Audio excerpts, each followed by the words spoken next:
ดีพี่น้องมื้อนี้ทักทายสบายดีมื้อนี้ย่างเข้าป่ามาขอเห็ดเลยได้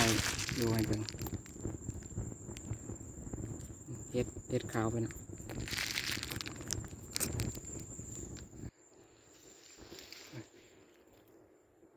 คือสิได้อยู่ประมาณ3-1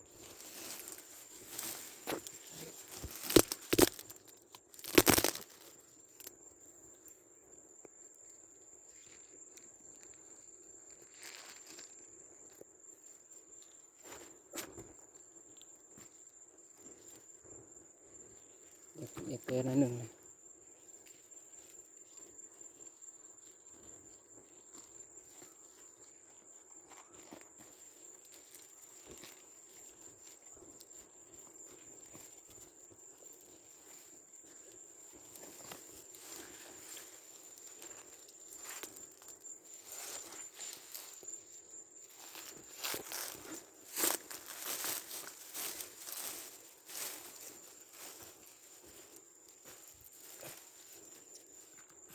เมื่อวานมาซื้อนี่พอดีพี่น้อง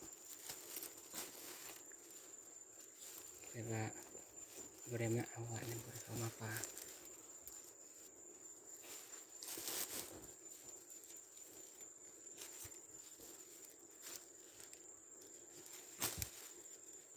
เอิ้นเห็ดขอนขาวเห็ดขาว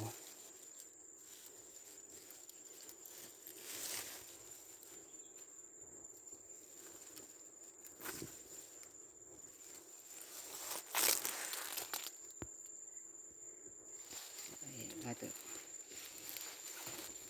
ยาแรงย้อนขอบใจพี่น้องที่เข้ามาเบิ่งจนจบ